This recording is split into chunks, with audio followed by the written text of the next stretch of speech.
This podcast is brought to you by Empor.top, the stories of top companies. Disclaimer: this AI-generated content is for informational purposes only and should not be considered as investment advice. Palo Alto Networks, the platform that ate cybersecurity. Picture this. It's 2014 and Check Point Software, the Israeli cybersecurity giant that had dominated enterprise firewalls since the 1990s, watches as a 9-year-old upstart from California surpasses them to become the world's largest standalone security company by market value. The twist?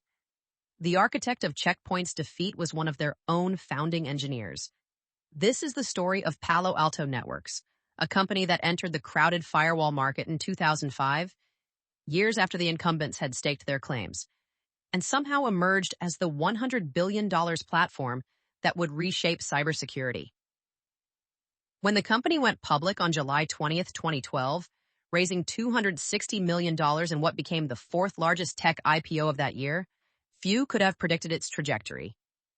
The opening day saw shares surge 27%, valuing the company at $2.7 billion. Impressive, but just a fraction of today's valuation.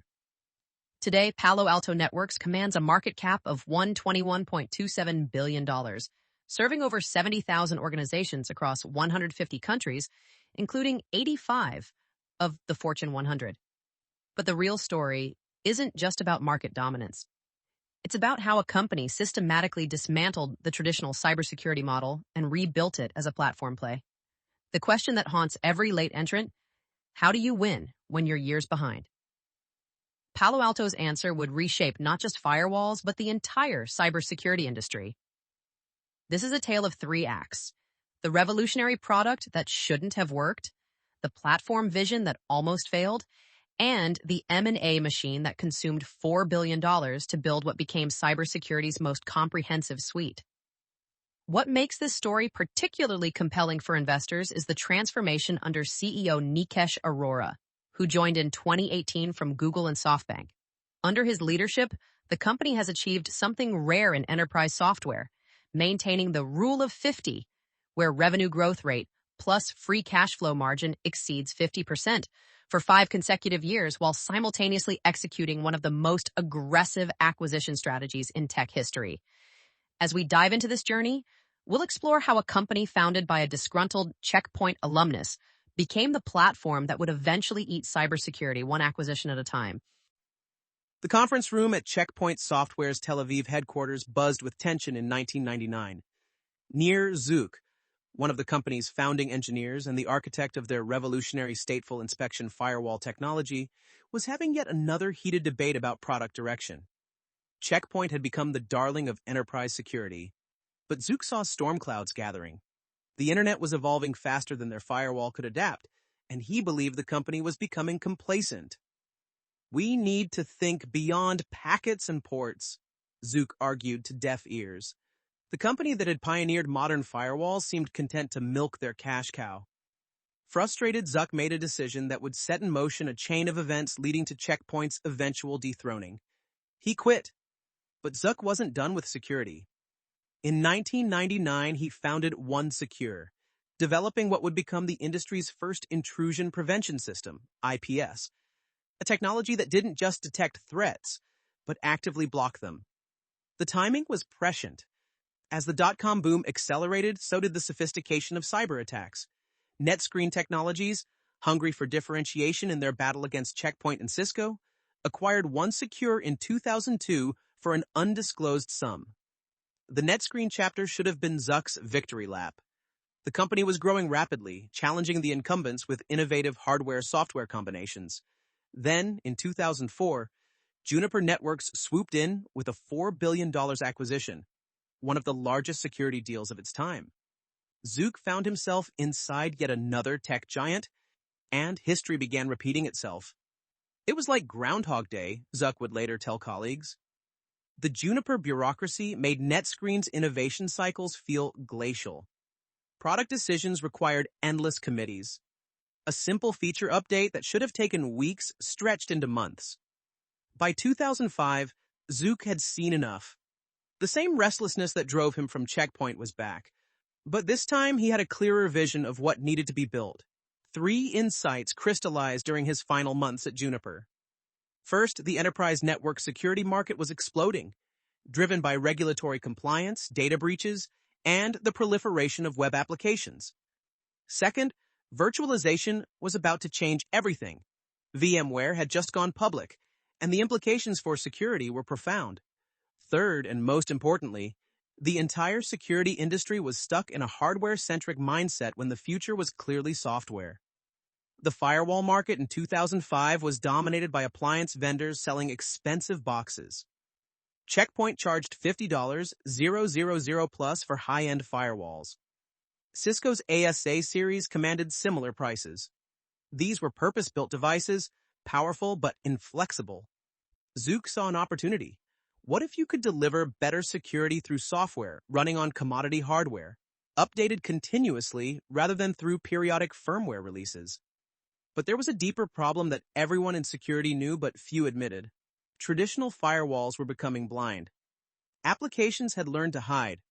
Everything was running over HTTP and HTTPS, ports 80 and 443. A firewall that could only see ports and protocols was like a security guard checking ID badges, while thieves walked through dressed as employees. Facebook traffic looked the same as SAP data. BitTorrent masqueraded as web browsing. The emperor had no clothes, and Zuk was ready to point it out. When Zuk incorporated Palo Alto Networks in March 2005, he didn't just want to build a better firewall, he wanted to fundamentally reimagine how networks should be secured. The name itself was strategic. Palo Alto evoked Silicon Valley innovation, while networks signaled enterprise ambition. This wouldn't be another security startup selling to SMBs. This was going after the Fortune 500. The founding team was small but stellar. Zuk recruited engineers who shared his frustration with the status quo. They set up shop in Sunnyvale, California, and began what would become a 3-year development marathon. No one knew they were building the product that would eventually dethrone Check Point, make Cisco's security division scramble, and create an entirely new category, the next-generation firewall. The venture capital community was initially skeptical. Firewall was considered a mature market.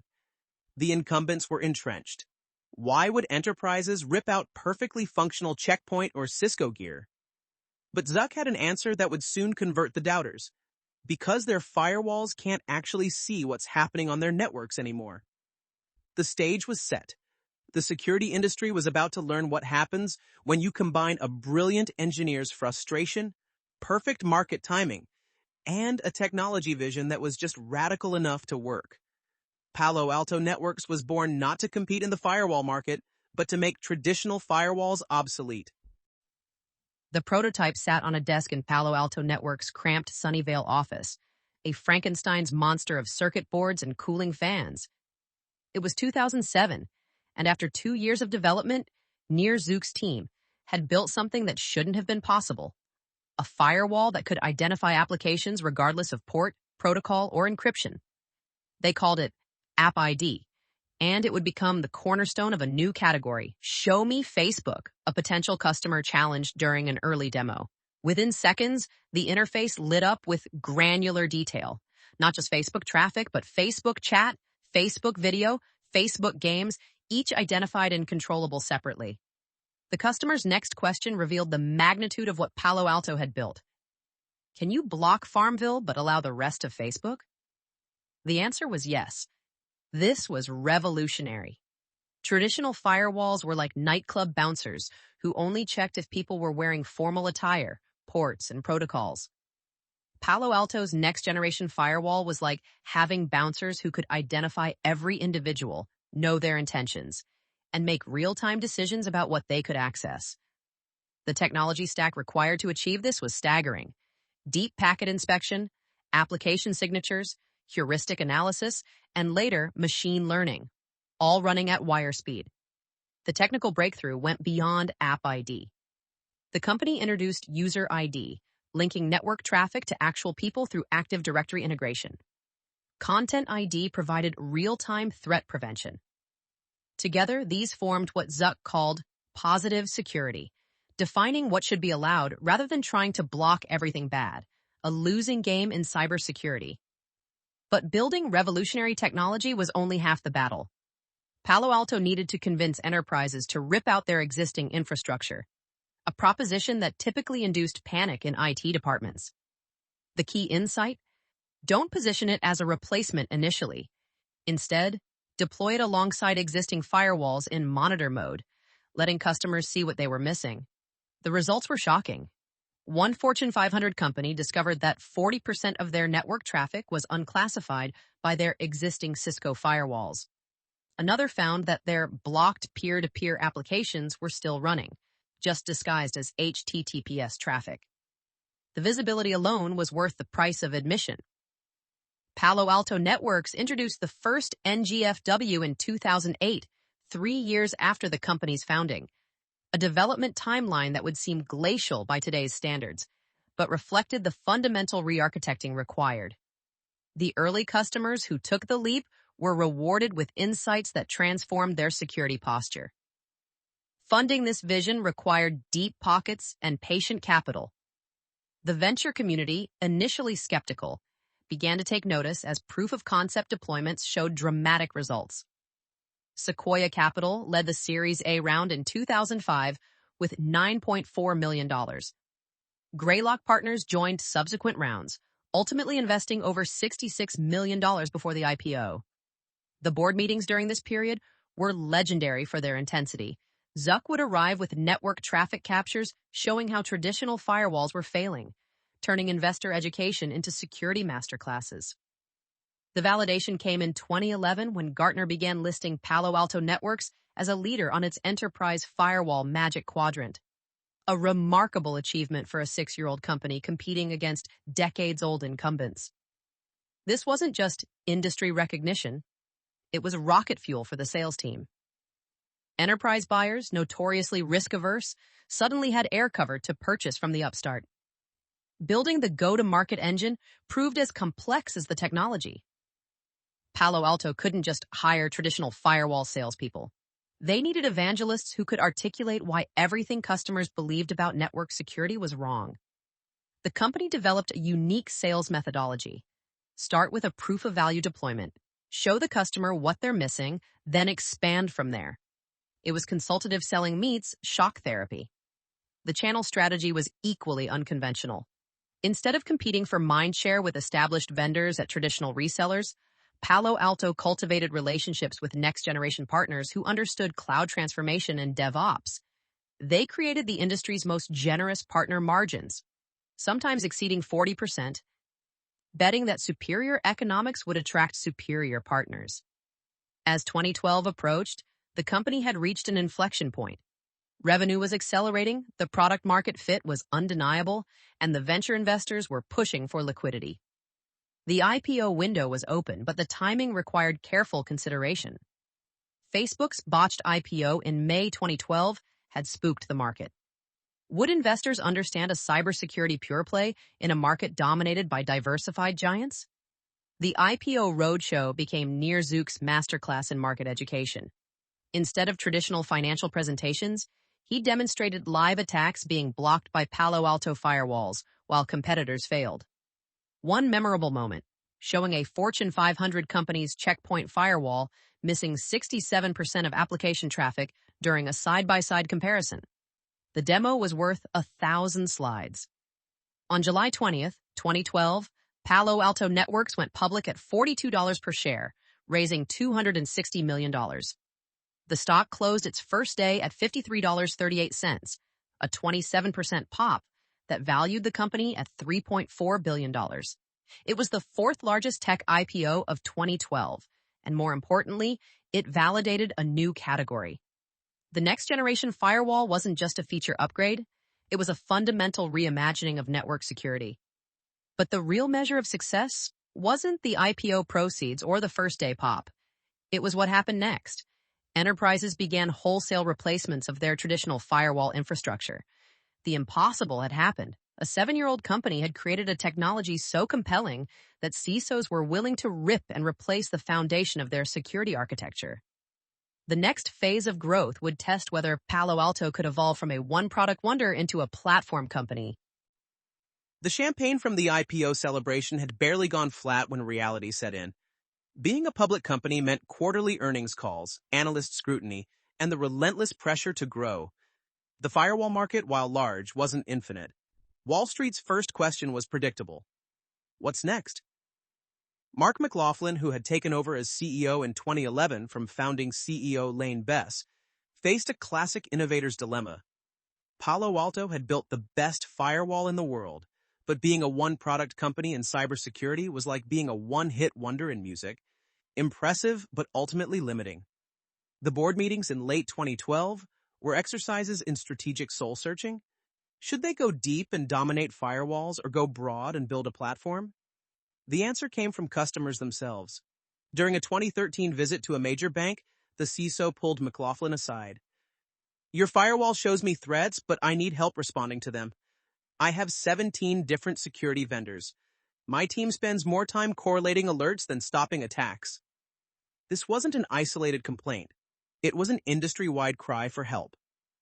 The platform vision began crystallizing around three pillars: prevent threats, the firewall foundation; detect and respond to breaches, security operations; and secure the cloud, the coming transformation. But executing this vision would require capabilities Palo Alto didn't possess. The build versus buy debate consumed the leadership team. The acquisition strategy started cautiously. In 2014, Palo Alto acquired Cyvera, an endpoint protection company, for $200 million. The technology was promising, signature-less malware prevention, but integration proved challenging. The Cyvera team had a different culture, different development methodology, and critically, a different view of security architecture. The product, eventually branded Traps, struggled to gain traction against established endpoint players like Symantec and McAfee. That same year, Palo Alto made a different kind of strategic move, founding the Cyber Threat Alliance with Fortinet, McAfee, and Symantec, NortonLifeLock. The idea was radical for the competitive cybersecurity industry: share threat intelligence in real time. If one member detected a new attack, all members would immediately receive the indicators. It was collaborative defense, acknowledging that cyber criminals were already sharing tools and techniques, so defenders should too. The Unit 42 Threat Intelligence Team, launched in 2014, became Palo Alto's window into the dark web. Named after The Hitchhiker's Guide to the Galaxy, 42 being the answer to life, the universe, and everything, the team of security researchers began producing reports that made headlines. They uncovered nation-state campaigns, tracked ransomware groups, and most importantly, fed intelligence back into Palo Alto's products. When Unit 42 discovered a new threat, every Palo Alto firewall globally could block it within minutes. The LightCyber acquisition in February 2017 for $105 million marked a strategic shift. Under the terms of the agreement, Palo Alto Networks acquired LightCyber for $105 million in cash. LightCyber had been leading the industry in the development of automated behavioral analytics capabilities, using sophisticated machine learning to quickly, efficiently, and accurately identify attacks based on identifying behavioral anomalies inside the network. Unlike previous acquisitions focused on endpoint protection, LightCyber brought behavioral analytics, the ability to detect threats based on abnormal behavior patterns rather than signatures. This technology would eventually become crucial for the Cortex platform. But the integration challenges persisted. Each acquired company had its own architecture, its own customer base, its own sales methodology. The promise of a unified platform remained just that, a promise. Revenue growth continued, but at a decelerating rate. By 2017, the company was generating $1.9 billion in annual revenue, but growth had slowed to 28% year over year from the 50% plus rates of the early years. The competitive landscape was also intensifying. Fortinet was gaining ground in the mid-market. Check Point refused to cede the high-end enterprise market. New cloud-native security companies like Zscaler were emerging, unburdened by legacy architectures, and looming over everyone was the specter of the cloud giants, AWS, Microsoft, Google, who were beginning to build their own security capabilities. The board began questioning whether McLaughlin's measured approach was sufficient for the challenges ahead. The company needed someone who could think bigger, move faster, and had experience managing at massive scale. The search for new leadership began quietly in late 2017, setting the stage for one of the most consequential CEO transitions in cybersecurity history. As 2018 dawned, Palo Alto Networks stood at a crossroads. They had built the best firewall in the industry and assembled pieces of a broader platform through acquisitions. But the pieces weren't fitting together smoothly. Growth was slowing, and competitors were circling. The company needed a transformation, not an evolution. It needed someone who understood platforms at scale, who could execute massive M&A integrations, and who had the credibility to sell a new vision to Wall Street. That person was about to arrive from an unexpected place: Google. The Ritz-Carlton in Half Moon Bay was buzzing with speculation on June 1st, 2018. Palo Alto Networks had called an emergency all-hands meeting, and employees knew something big was coming. When Nikesh Arora walked onto the stage, the room fell silent. Here was the former chief business officer of Google, the man who had helped SoftBank deploy tens of billions in venture investments, now taking the helm of a cybersecurity company. His opening line set the tone. "We're not here to compete. We're here to win." Arora's resume read like a Silicon Valley greatest hits album. At Google, he had built a $50 billion advertising business. At SoftBank, he had been Masayoshi Son's right hand, orchestrating investments in Uber, WeWork, and dozens of other unicorns. His compensation package at Palo Alto, $125 million in his first year, raised eyebrows across the industry. But the board's calculation was simple. They needed someone who could transform a $2 billion firewall company into a $10 billion platform company. The first 100 days revealed Arora's playbook. He spent them on the road meeting customers, partners, and employees. The feedback was consistent. Great products, but too many of them. Sold by different teams with different contracts, creating integration nightmares. One Fortune 100 CISO told him bluntly, "I have 7 different Palo Alto sales reps calling me. I don't know who does what anymore." Arora's response was radical simplification through radical expansion. Instead of Palo Alto's dozen different products, there would be 3 platforms: network security, the firewall heritage; cloud security, Prisma; and security operations, Cortex. Everything would roll up into these 3. The message to customers was clear: buy the platform, not point products. But to make this vision real, Arora needed capabilities Palo Alto didn't have. What followed was one of the most aggressive acquisition sprees in enterprise software history. Evident.io was acquired in March 2018 for $300 million, forming the core of Palo Alto Networks' Prisma Cloud division, focusing on cloud security posture management. This wasn't just an acquisition, it was the foundation of an entirely new business unit. The Demisto acquisition in February 2019 for $560 million was a watershed moment. Palo Alto Networks paid approximately $560 million in cash and stock, excluding purchase price adjustments, to acquire Demisto, a company specializing in security orchestration, automation, and response, COR. This wasn't just another security tool. It was the foundation for reimagining how security operations centers, SOCs, functioned. Demisto's automated playbooks had helped reduce alerts that require human review by as much as 95%, allowing security teams to focus on the most complex threats. The pace of acquisitions accelerated dramatically. In May 2019 alone, Palo Alto announced 2 major deals: Twistlock for $410 million and PureSec, both focused on container and serverless security. These weren't random purchases, they were chess moves in Arora's master plan to own cloud-native security before most enterprises had even started their cloud migrations. But acquisition is one thing, integration is another. Arora instituted what became known internally as the 90-day rule. Every acquired company had to show integration progress within 3 months.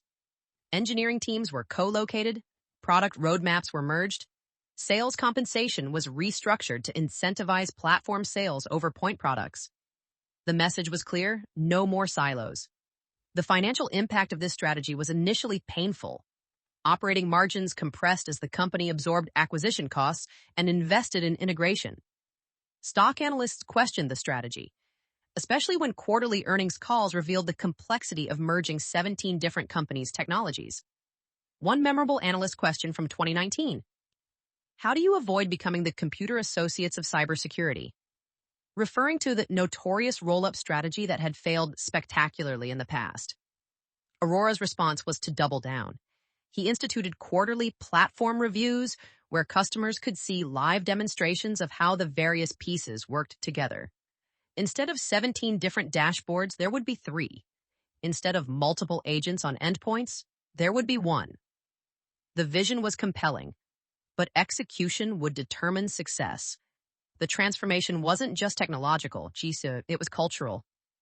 Arora brought in executives from his Google and SoftBank networks. The company's headquarters transformed from a typical Silicon Valley campus into what employees called Google 2.0, complete with free meals, meditation rooms, and a campus gym. But beneath the perks was a demanding performance culture. Arora famously held 6 a.m. staff meetings, believing that security never sleeps, so neither should we. By 2020, the strategy was beginning to show results. The 3 platforms, Network Security, Prisma Cloud, and Cortex, were gaining traction. More importantly, customers were buying multiple platforms. The land and expand strategy that had worked for Salesforce and Microsoft was taking hold in cybersecurity. A customer might start with the firewall, add Prisma for cloud security, then deploy Cortex for security operations. Average deal sizes doubled, then tripled.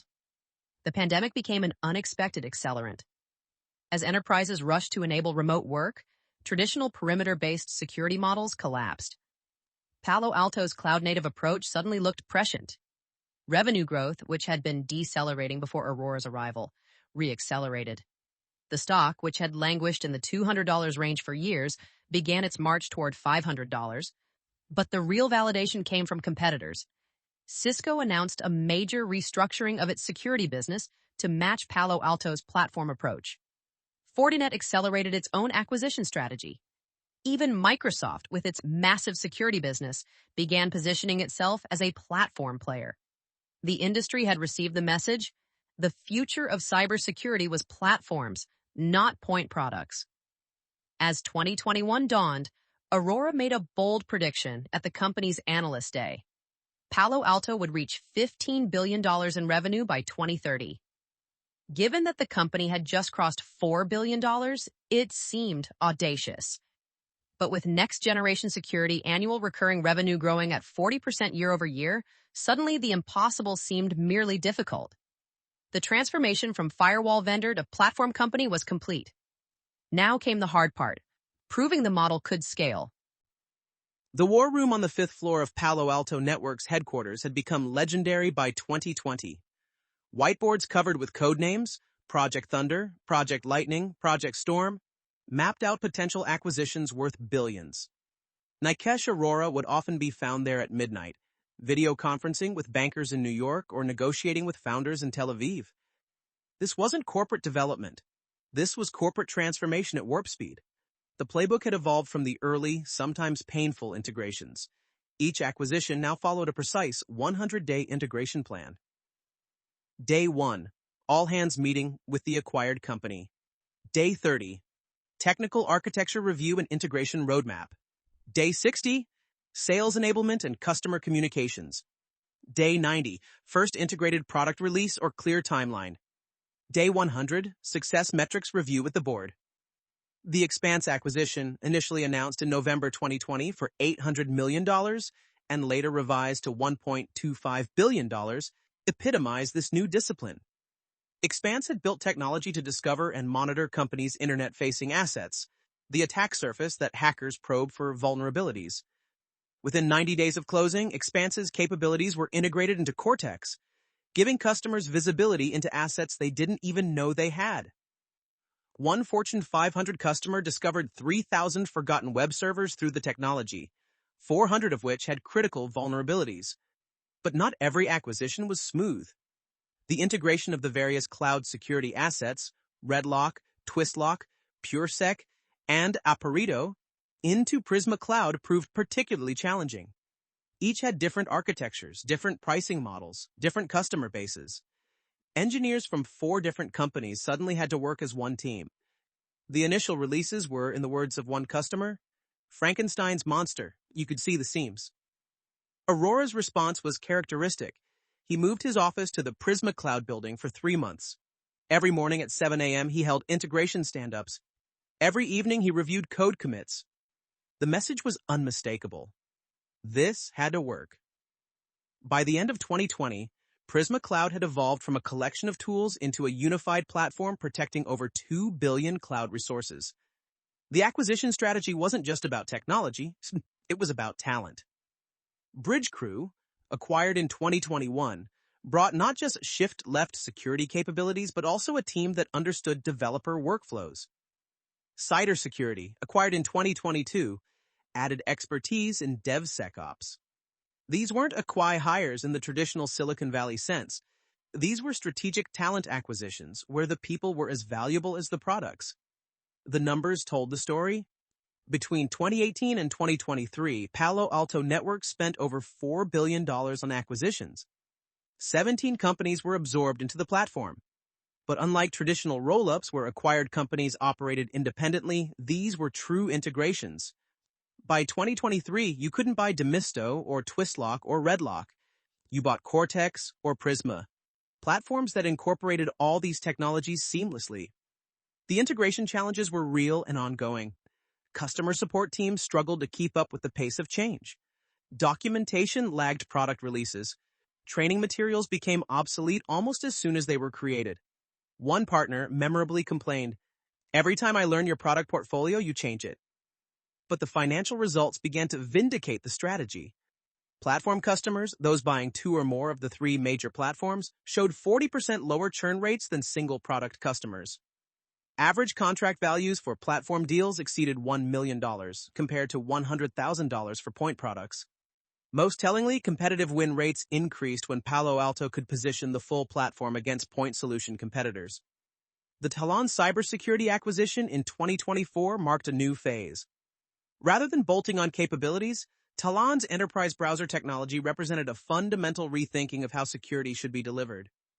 If every application was becoming web-based, why not make the browser itself the security control point? It was the kind of architectural insight that Nir Zuk would have appreciated, seeing where the market was going, not where it had been. The M&A machine had another crucial function, preventing competitors from acquiring key technologies.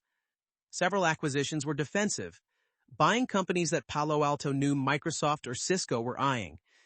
The price premium for these defensive acquisitions was considered a strategic investment. Better to overpay than to let a competitor gain a critical capability. By 2024, the integration playbook had become so refined that Palo Alto could absorb a billion-dollar acquisition without missing a quarterly earnings target. The company had built an entire team dedicated to nothing but post-merger integration, led by executives who had managed similar processes at Oracle and Salesforce.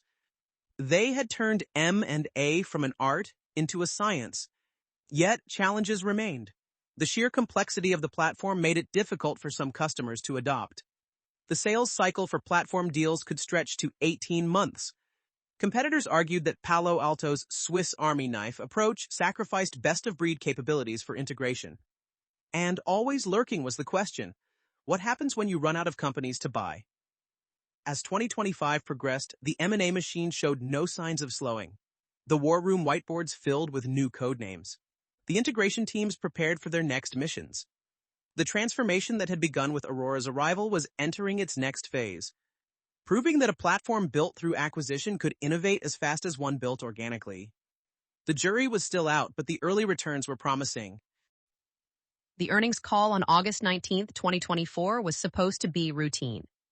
Palo Alto Networks had just reported fiscal Q4 2024 results. Revenue of $2.2 billion, up 12% year over year.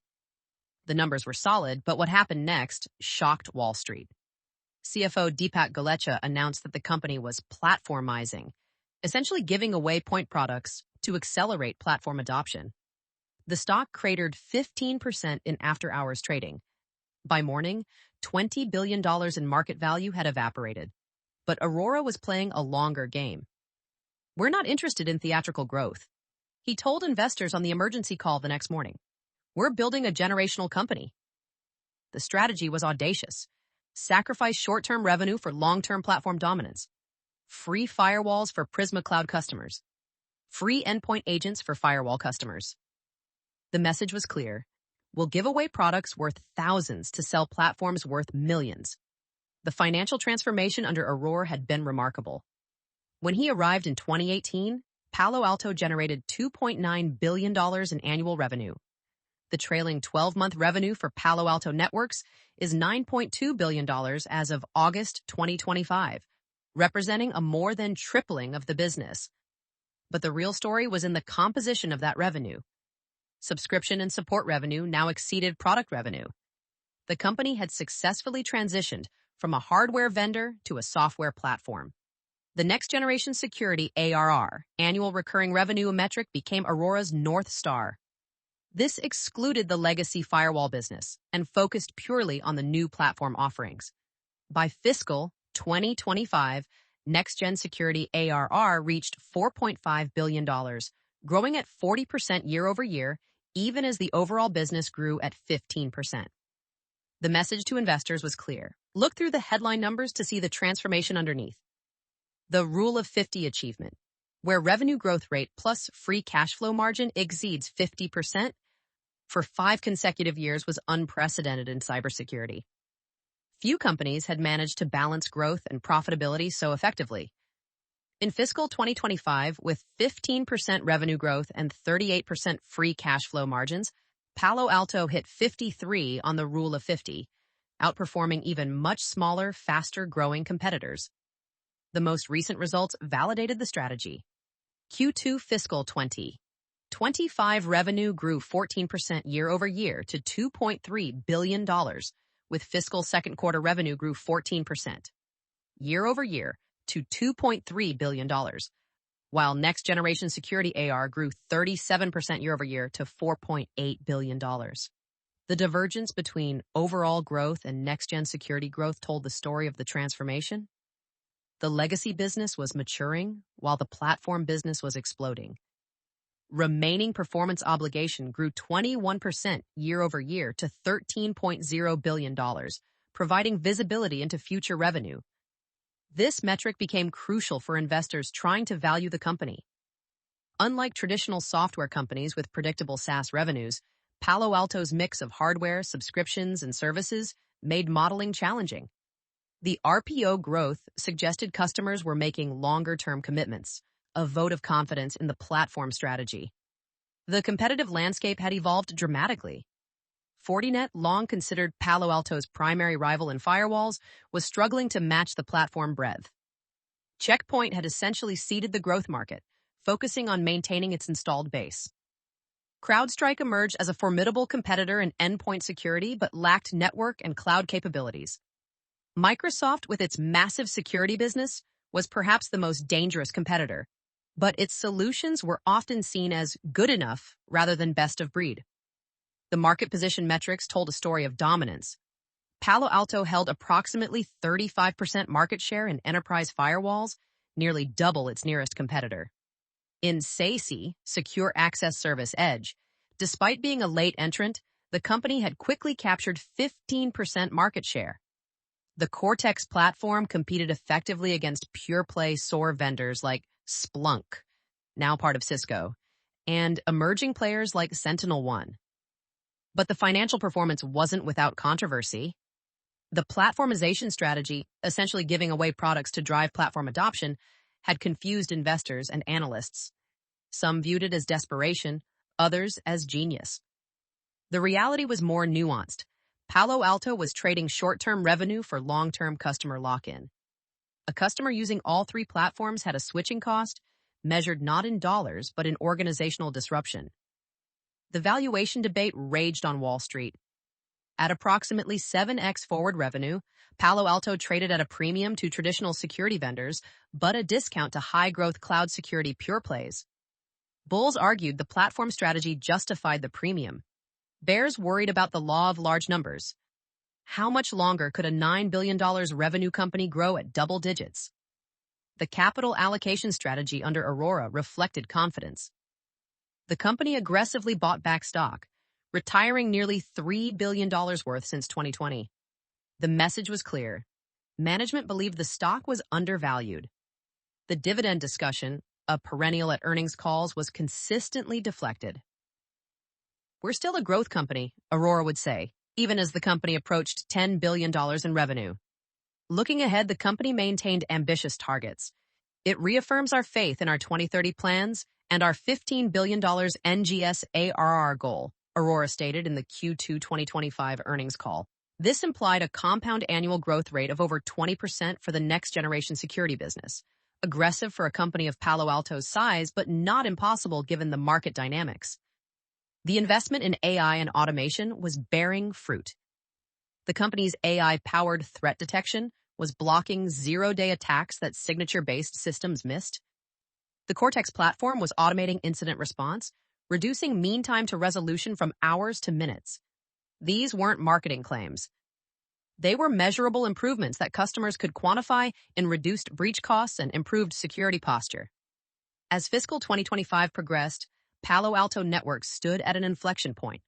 The platform transformation was largely complete. The financial model was proven. The competitive moat was widening. The question now wasn't whether the strategy would work. It already had.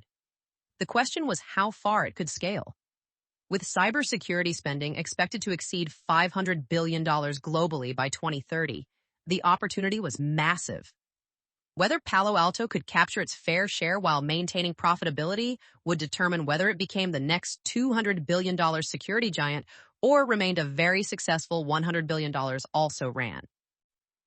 The demonstration at RSA Conference 2024 stopped attendees in their tracks. On stage, a Palo Alto engineer showed a live attack, a sophisticated zero-day exploit that had never been seen before. Traditional signature-based defenses failed immediately. Behavioral analytics flagged it as suspicious, but couldn't definitively block it. Then, Palo Alto's AI-powered system intervened, identifying the attack pattern in real time and blocking it within milliseconds. The kicker? The AI had never seen this specific attack, but recognized the underlying technique from analyzing millions of previous breaches. This wasn't just evolution, it was revolution. The journey to AI-powered security had begun years earlier with a fundamental question. Why do humans catch attacks that machines miss? The answer lay in pattern recognition and context. Humans could see that a user suddenly accessing systems they'd never touched before at 3 a.m. was suspicious, even if each individual action was technically legitimate. The challenge was teaching machines this intuition. The latest firewall to date made its debut in 2020, when Palo Alto Networks introduced the first ML-powered next-generation firewall. This firewall uses machine learning to deliver proactive, real-time, and inline zero-day protection. But the 2020 announcement was just the beginning. By 2024, machine learning models were embedded throughout the platform, analyzing everything from network traffic patterns to user behavior to cloud configuration changes. The three platform architectures, network security, Prisma Cloud, and Cortex, had evolved from separate pillars into an interconnected mesh. Data from the firewall informed cloud security policies. Cloud telemetry enhanced endpoint detection. Endpoint insights improved network defense. It was a virtuous cycle where each component made the others smarter. The technical architecture underlying this integration was staggeringly complex. Palo Alto was processing over 50 billion security events daily across its global customer base. The data lake required to store and analyze this information rivaled those of major tech companies. But unlike consumer tech companies that could tolerate occasional errors, security demanded near-perfect accuracy. A false positive meant business disruption. A false negative meant a breach. The zero-trust evolution represented another fundamental shift. The old model, trust internal networks, distrust external ones, had become obsolete. In a world of remote work, cloud applications, and BYOD, bring your own device, the perimeter had dissolved. Palo Alto's approach was elegant. Trust nothing, verify everything, continuously. Every user, every device, every application had to prove its legitimacy not once but constantly. CSE Secure Access Service Edge, became the architectural manifestation of this philosophy. Instead of backhauling traffic through corporate data centers, security was delivered from the cloud edge, close to users. Palo Alto's Prisma Access, with over 100 points of presence globally, could inspect traffic milliseconds from where it originated. A user in Singapore accessing Salesforce didn't need their traffic routed through San Francisco. Security happened locally, transparently, instantly. The AI implementation went beyond threat detection. Cortex XSOR, Extended Security Orchestration, Automation, and Response, was automating entire incident response workflows. When a potential breach was detected, the system could automatically isolate affected systems, gather forensic data, notify relevant personnel, and even begin remediation, all without human intervention. One customer reported reducing their incident response time from 4 hours to 4 minutes. But the real breakthrough was in prediction, not just detection. By analyzing patterns across thousands of customers, Palo Alto's AI could identify organizations likely to be targeted before attacks occurred. If a particular ransomware group targeted 5 hospitals in the Northeast, the system would automatically heighten defenses for similar organizations in the region. It was collective defense powered by artificial intelligence. The shift from reactive to proactive security changed the economics of cybersecurity. Traditional security was like hiring guards after a break-in. AI-powered security was like preventing break-ins from being attempted. One pharmaceutical company reported a 90% reduction in security incidents after deploying the full platform. Not a 90% improvement in detection, a 90% reduction in attempts reaching exploitable stages. The technology evolution created new challenges. AI models required constant training and updating. Adversaries were also using AI, creating an arms race of algorithms. Privacy concerns arose. How much data should be shared across customers for collective defense? Regulatory requirements varied by region, complicating global deployments. The competitive response was telling. Microsoft poured billions into security AI. Google positioned Chronicle as an AI-first security platform. Amazon enhanced AWS security with machine learning. But Palo Alto had an advantage. Security was its only business. While tech giants balanced security with their core businesses, Palo Alto could make every decision through a security lens. The innovation pipeline suggested the evolution was far from over. Quantum-resistant cryptography was being built into products, preparing for a future where quantum computers could break current encryption. Autonomous security operations centers, where AI handled everything except the most complex incidents, were in beta testing. The integration of large language models promised natural language security management. Imagine asking, "Show me all suspicious activity from contractors last week," and getting instant, accurate results. As 2025 progressed, the technology evolution at Palo Alto Networks had reached an inflection point. The company had successfully transitioned from selling security products to selling security outcomes. Customers weren't buying firewalls or cloud security or SOC tools. They were buying the promise of prevention, the assurance of protection, the confidence of resilience. The AI revolution hadn't just enhanced Palo Alto's products, it had transformed the very nature of what security meant. The question now was whether this technological lead could be maintained as competitors caught up and as adversaries adapted. The Harvard Business School case study on Palo Alto Networks, published in 2024, became required reading in strategy courses worldwide. The title captured the essence: Platform or Perish, How Palo Alto Networks Transformed Enterprise Security.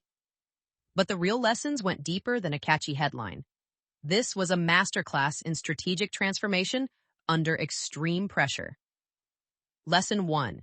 Timing the platform shift. The decision to platformize wasn't made in a vacuum. It was a response to market signals that many missed. By 2017, enterprise customers were drowning in security tools. The average Fortune 500 company used 75 different security vendors. Each tool generated alerts, required management, needed updates. The complexity had become the vulnerability. Palo Alto recognized this before competitors and moved decisively. The lesson: platform shifts succeed when customer pain exceeds switching costs. Lesson 2. M&A as capability acceleration. Traditional M&A wisdom suggests buying companies for their customer base or removing competitors. Palo Alto's approach was different. Buy for capabilities, integrate immediately, obsolete the original product. The Demisto acquisition wasn't about getting SOAR customers, it was about making every Palo Alto product intelligent. The Twistlock purchase wasn't about container security revenue, it was about cloud-native expertise. This required killing ego, accepting that build versus buy wasn't a philosophical debate but a tactical decision. Lesson 3. Cannibalizing before being cannibalized. The platformization strategy meant giving away products that generated hundreds of millions in revenue. Wall Street hated it. Sales teams resisted it. But Arora understood a fundamental truth. If you don't disrupt yourself, someone else will. By bundling previously separate products, Palo Alto destroyed their own margins before competitors could. It was corporate seppuku that led to resurrection. Lesson 4. The integration imperative. Acquiring companies is easy, integrating them is hell. Palo Alto's 90-day integration rule wasn't arbitrary. It prevented acquired teams from becoming isolated islands. The physical co-location, unified engineering sprints, and combined roadmaps forced integration at the molecular level. Companies that maintained separate P and Ls, separate cultures, separate sales teams, post-acquisition inevitably failed to realize synergies. Lesson 5. Technical debt as strategic investment.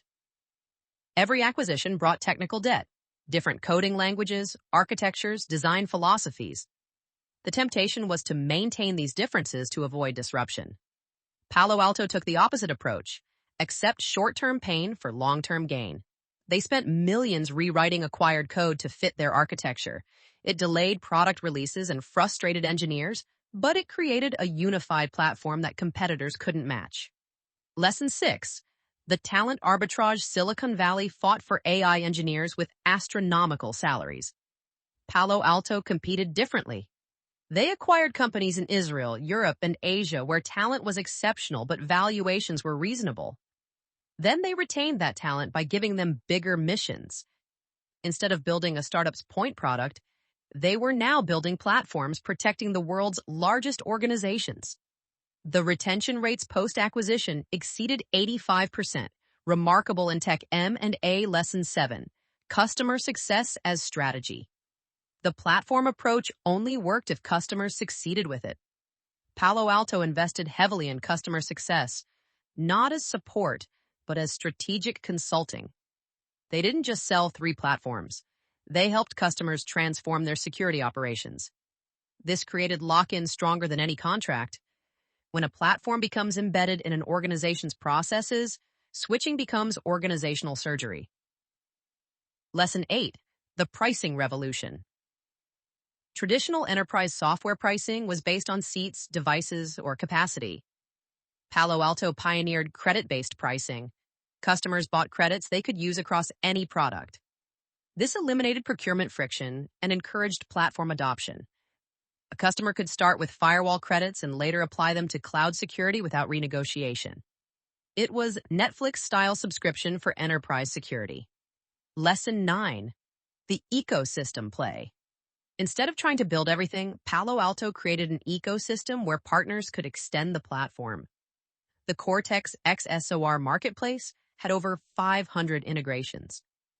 Prisma Cloud supported every major cloud provider. The strategy wasn't to own everything, but to be the center of everything. This turned potential competitors into partners and created network effects that strengthened with scale. Lesson 10. Managing the innovator's dilemma. Palo Alto faced the classic innovator's dilemma. Their firewall business was hugely profitable, but gradually becoming commoditized. Instead of milking it, they used firewall profits to fund platform development. They accepted lower margins in the short term for dominant positions in emerging markets. It required patient investors and a board that understood the long game. The meta lesson: transformation never ends. Perhaps the most important lesson was that transformation isn't a destination, but a journey. Even as Palo Alto succeeded with platformization, new challenges emerged. The rise of generative AI, the shift to edge computing, the evolution of attack techniques, each required continuous adaptation. The companies that survived weren't those that transformed once, but those that built transformation into their DNA. The playbook wasn't just about strategy, but execution. Ideas were cheap. Implementation was everything. Palo Alto's success came from thousands of small decisions aligned toward a big vision. Every acquisition integrated, every product bundled, every customer migrated. These were the building blocks of transformation. As other enterprise software companies studied Palo Alto's playbook, they found that copying tactics wasn't enough. The playbook worked because it aligned with Palo Alto's specific context, capabilities, and culture. The real lesson wasn't to copy Palo Alto's strategy, but to understand the principles behind it: customer obsession, decisive action, integrated execution, and relentless innovation. The Zone Investment Conference in May 2024 featured one of the most heated debates in recent memory. On one side, a prominent short seller argued Palo Alto Networks was the Cisco of cybersecurity, a bloated roll-up destined for mediocrity. On the other, a growth investor claimed it was the Microsoft of security, a platform powerhouse just hitting its stride. Both made compelling cases. The truth, as always, lay somewhere in between. The bear case. Storm clouds. Gathering the integration complexity was the bear's Exhibit A. 17 acquisitions in 5 years had created a technological Frankenstein. Engineers privately admitted that maintaining code bases from different companies was a nightmare. One former employee described it as duct tape and prayers. While the marketing showed unified platforms, the reality was dozens of different systems barely held together by APIs. Eventually, this technical debt would demand payment. The platformization strategy, bears argued, was actually desperation disguised as strategy. Giving away products to drive platform adoption looked strategic when growth accelerated, but what happened when growth slowed? The company had essentially trained customers to expect discounts. The margin pressure was already showing. Operating margins had compressed by 300 basis points since platformization began. Competition from hyperscalers posed an existential threat. Microsoft's security business was approaching $20 billion in annual revenue, dwarfing Palo Alto. Amazon's AWS security services were rapidly expanding. Google's Chronicle and Beyond Corp offerings were gaining enterprise traction. These companies could afford to give security away to protect their core cloud businesses. How could Palo Alto compete with companies that didn't need to make money from security? The valuation concerns were mathematical. At 7x revenue, Palo Alto traded at a premium to profitable tech companies growing faster. The rule of 50 was impressive, but companies like Datadog and Snowflake exceeded it while growing 30% plus. The market was pricing in perfection when the reality was complexity and competition. Customer fatigue was real but hidden. Several CISOs privately complained about platform exhaustion. The constant updates, new features, and integration requirements were overwhelming security teams. One Fortune 500 security leader said, "We bought the platform for simplification, but it's become more complex than the point solutions it replaced." The talent drain was accelerating. Key engineers from acquired companies were leaving as their retention packages vested. The company's Glassdoor reviews showed declining satisfaction. The 6 a.m. meetings and pressure cooker culture that Arora brought from Google were burning out employees. Silicon Valley's talent war meant competitors could easily poach frustrated engineers. The bull case. The platform compound effect. The bulls saw the same facts differently. Yes, integration was complex, but it was creating unprecedented competitive moats. No other security company could offer integrated protection across network, cloud, and security operations. The complexity that bears feared was actually the barrier to entry that protected Palo Alto's position. The platformization economics were working exactly as planned. Next-generation security ARR grew 37% year over year to $4.8 billion, while overall revenue grew 14%. This divergence showed the strategy succeeding. Legacy revenue was being replaced by higher-value platform revenue. The margin compression was temporary investment, not structural decline. The AI advantage was widening, not narrowing. Palo Alto's security-specific AI models, trained on data from 70,000 customers, were superior to generic models from hyperscalers. Microsoft might have more revenue, but Palo Alto had more security telemetry. In AI, data quality trumped quantity, and Palo Alto had the highest quality security data in the industry. The switching costs had become prohibitive. Once a customer deployed all three platforms, extraction was nearly impossible. It wasn't just about technology, but about processes, training, and integration. One customer calculated that switching from Palo Alto would take 18 months and cost $10 million in professional services alone. This wasn't vendor lock-in. It was operational embedding. The market opportunity dwarfed current penetration. Global cybersecurity spending would exceed $500 billion by 2030. Palo Alto's current 2% market share could easily double or triple. The platform approach meant they could capture a larger share of each customer's security budget. The TAM, total addressable market, wasn't just growing. It was exploding. The financial flexibility was unappreciated. With $3 billion in annual free cash flow and minimal debt, Palo Alto could weather any storm. They could continue acquiring, investing in R&D, or return capital to shareholders. The balance sheet was a strategic weapon that bears ignored. The synthesis, navigating uncertainty. The reality was that both cases had merit. Palo Alto Networks was simultaneously a massive success and a complex challenge. The platform strategy had worked, but maintaining platform leadership required continuous innovation and flawless execution. The integration challenges were real, but so were the competitive advantages they created. The key variables to watch were clear. NGS ARR growth rates, sustaining 30% plus would validate the bull case. Platform adoption metrics, customers using all three platforms. Competitive win rates, especially against Microsoft. And employee retention, particularly in engineering and sales. The macro environment added another layer of complexity. Cybersecurity was counter-cyclical. Breaches increased during economic uncertainty, driving security spending. But IT budgets were under pressure, forcing consolidation that could benefit or hurt Palo Alto depending on execution. The investment decision ultimately came down to time horizon and risk tolerance. Short-term traders saw volatility and complexity. Long-term investors saw a generational opportunity to own the dominant security platform. Both were right from their perspectives. As one veteran technology investor summarized, Palo Alto Networks is either building the next great enterprise software franchise or the next great enterprise software failure. There's no middle ground. That's what makes it fascinating and terrifying. The Pentagon briefing room was silent as the demonstration concluded. The red team, using AI-powered attack tools, had just penetrated a defense network thought to be impenetrable. But more unsettling was the blue team's response. Their AI-powered defenses had not only detected the intrusion, but had automatically launched a counteroffensive, tracing the attackers back to their source and disabling their infrastructure. The year was 2024, and the nature of warfare, and cyber and otherwise, had fundamentally changed. This wasn't science fiction. It was the new reality Palo Alto Networks was building for.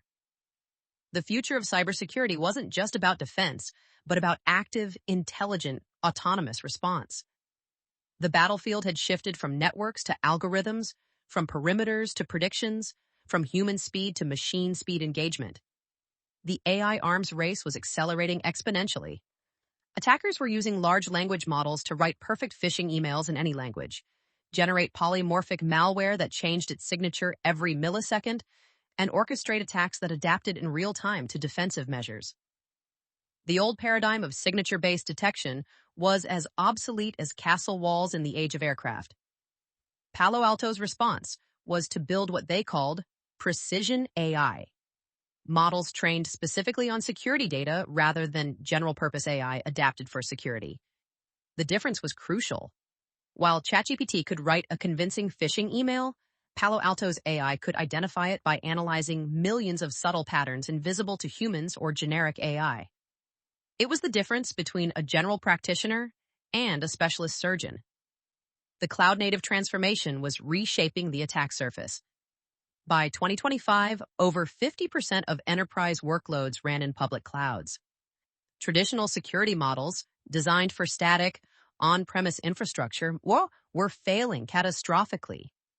Palo Alto's Prisma Cloud had evolved from a cloud security tool to a cloud-native security platform, protecting infrastructure that existed only as code, applications that scaled automatically, and data that moved constantly. But the real revolution was in identity. In a zero-trust world, identity had become the new perimeter. Every access request, whether from a human or machine, required continuous verification. Palo Alto was pioneering behavioral identity, not just verifying who you are, but how you act.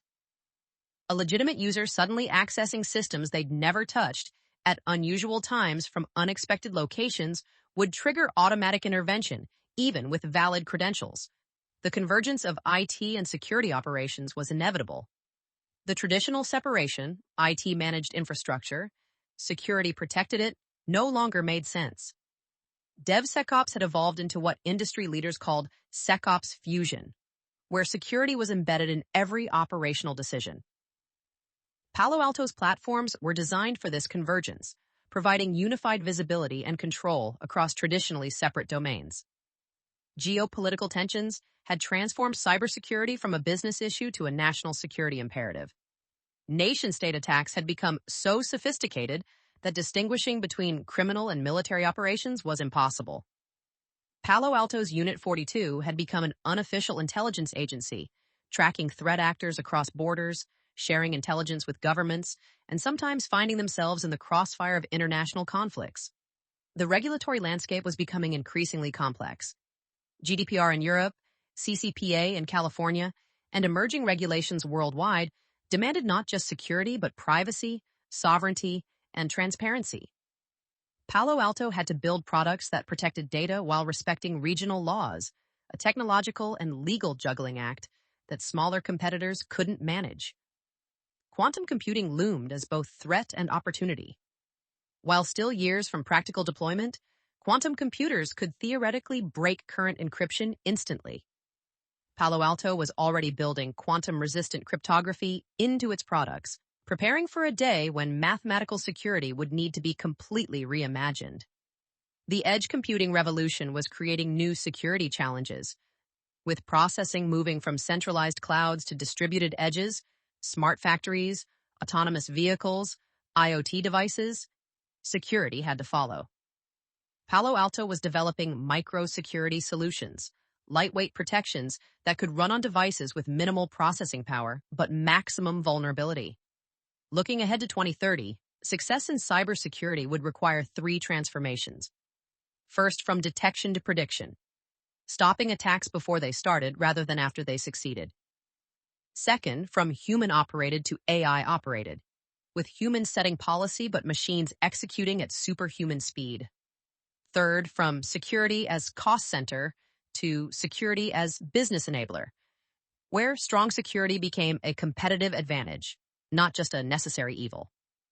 Palo Alto Networks was positioning itself at the center of these transformations. The platform strategy wasn't just about consolidating products, but about creating an intelligent security fabric that could adapt to threats not yet imagined.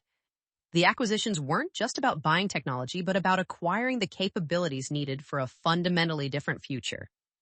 The challenges were immense. Adversaries were becoming more sophisticated. The attack surface was expanding exponentially. The shortage of security professionals was acute. There were 3.5 million unfilled cybersecurity positions globally. But the opportunity was even greater. Organizations that mastered security would thrive. Those that didn't would disappear. As one chief security officer of a Fortune 50 company put it, in 5 years there will be two types of companies: those that have been breached and know it, and those that have been breached and don't. The winners will be those who can respond, recover, and prevent the next attack. That's why we're betting on platforms like Palo Alto's. Not because they're perfect, but because they're learning faster than the attackers. The future of cybersecurity wasn't just about technology, but about a fundamental shift in how we think about digital defense. It was evolving from reactive to proactive, from isolated to integrated, from human scale to machine scale. Palo Alto Networks had positioned itself at the forefront of this evolution. Whether it could maintain that position would determine not just its success, but potentially the security of the digital world itself. As the fog rolled across San Francisco Bay on a typical June morning in 2025, Nir Zuk stood in the same Sunnyvale office where he had founded Palo Alto Networks 20 years earlier. The cramped startup space was now a shrine within the company's sprawling campus, preserved as a reminder of humble beginnings. The journey from disruptive firewall vendor to $120 billion platform giant had been anything but smooth. Yet the transformation was undeniable. The key takeaway from Palo Alto's story isn't about technology or acquisitions or financial engineering. It's about the courage to destroy your own business model before someone else does. When Nikesh Arora announced platformization in 2019, he wasn't just changing pricing strategy. He was acknowledging that the future of cybersecurity required fundamental transformation. The companies that survived in enterprise software weren't those with the best products, but those willing to endure the pain of reinvention. For founders navigating enterprise software, Palo Alto's journey offers hard-won lessons. First, timing matters more than technology. The next-generation firewall succeeded not because it was revolutionary, but because enterprises were ready for revolution. Second, platform transformations are marathons, not sprints. It took Palo Alto 5 years and $4 billion in acquisitions to build a true platform. Third, culture eats strategy for breakfast. The intense, demanding culture Arora brought was as important as any strategic decision. The consolidation story in cybersecurity mirrors broader trends in enterprise software.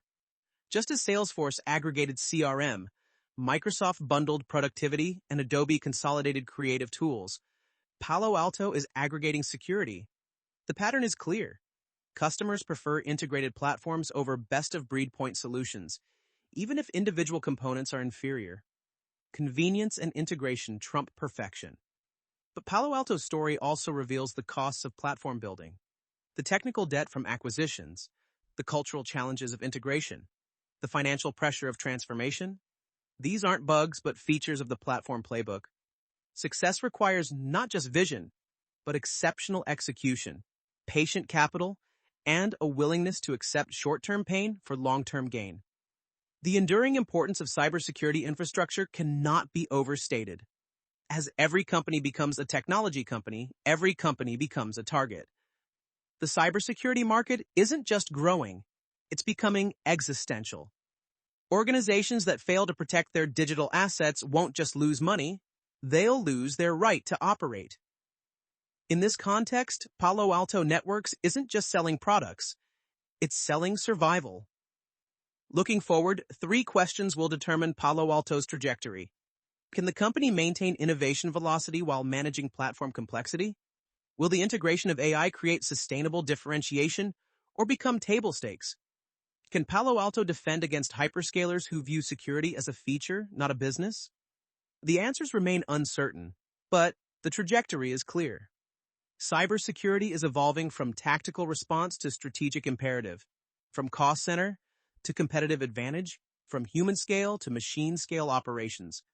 Companies that navigate this transformation successfully will define the next era of digital business.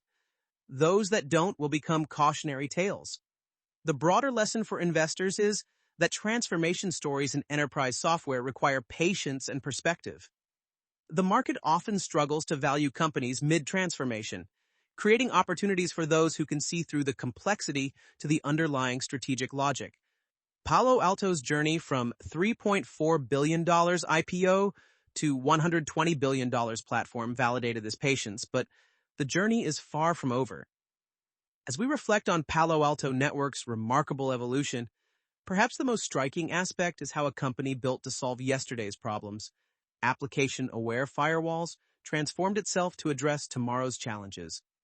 AI-powered autonomous security. This isn't just corporate adaptation, it's corporate metamorphosis. The story of Palo Alto Networks is ultimately a very human story.